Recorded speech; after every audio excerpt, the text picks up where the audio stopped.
Hey Marianne, so I am going to talk about the TED Talk "Birds Aren't Real" by Peter McDowell. So first of all, I want to talk about how he talks to the audience and how he uses irony and humor to talk about his fake movement "Birds Aren't Real." He says stuff like if they can fly, they spy, and he uses different pictures to portray how people often through try to convince and portray their conspiracy theories by using different kinds of media, just like he uses pictures, pictures like the birds that are that have cameras in them and other stuff like that. Um, Peter McDowell has made in his TED Talk. He starts with using different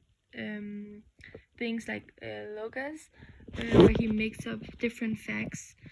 to convince the audience that birds aren't real and that they are something the government has created to spy on the American people. He talks about, he also uses ADAS and talks about how it talks about freedom, which is such a big core value for a lot of American people, and in that way he uses it to convey and to make his trying to make his audience believe this conspiracy theory that he has made up. He also kind of uses irony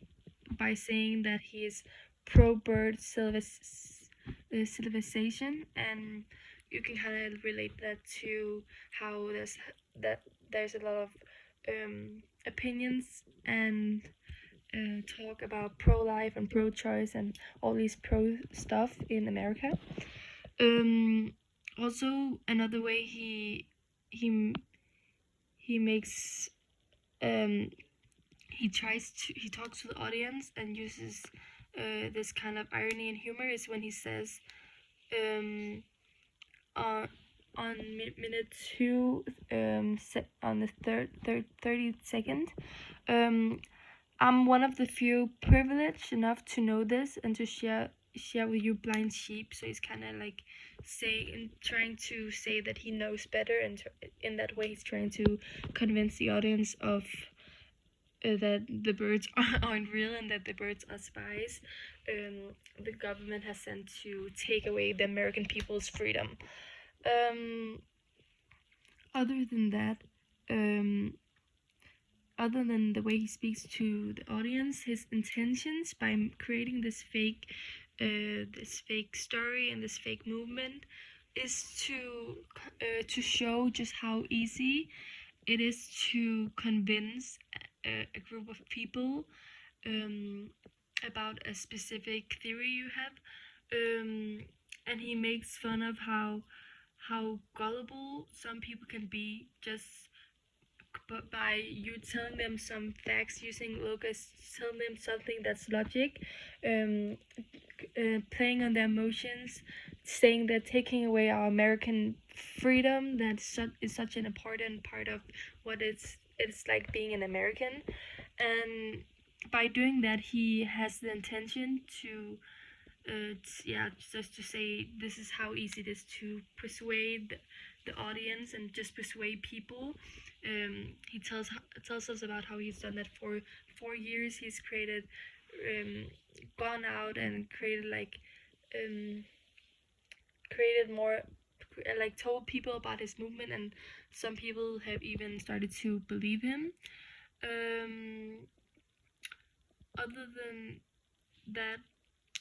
his intention is just to show just how easy it is, and how this fits into the conspiracy is pretty obvious. He uses some different techniques to show, just like when he says it's kind of like what we read about we read about we saw in the documentary just how easy it is to create fake news and create stuff that aren't real, and because a lot of people are afraid of the unknowing and stuff they don't know. So for example, when 9/11 happened, a lot of people were very confused because obviously that was such a horrible situation, so they couldn't understand why it happened, and then that's why they needed for needed to have something to explain. That could also be the reason some people, for example, with QAnon, some people believe those kinds of conspiracy theories because they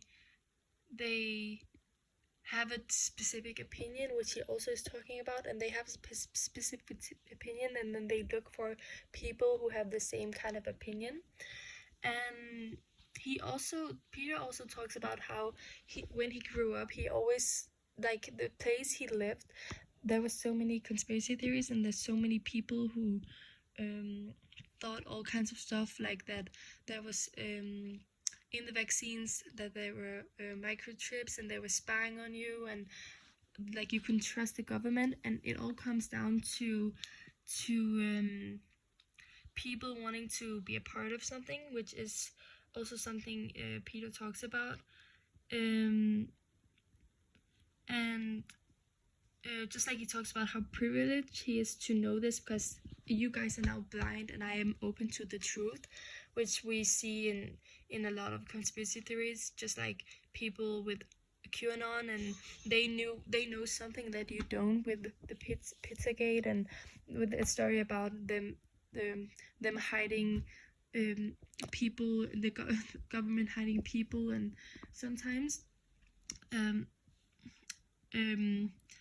we use the, like he talks about, you use the conspiracy theories to help us understand and to have a place to belong to, which he also says on the 11 in minute 11 and 4 seconds.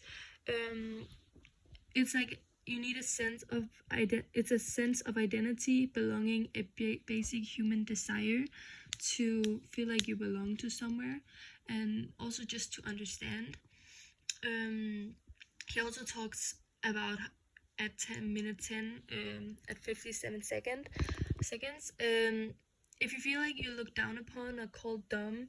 that will not help you change your mind. Or if we need to start listening to people who believe this kind of stuff and talk to them instead of just calling them dumb and dismiss them, because that will not help the problem, it will just make it bigger, because these people will still just go and look for safety and like-minded people.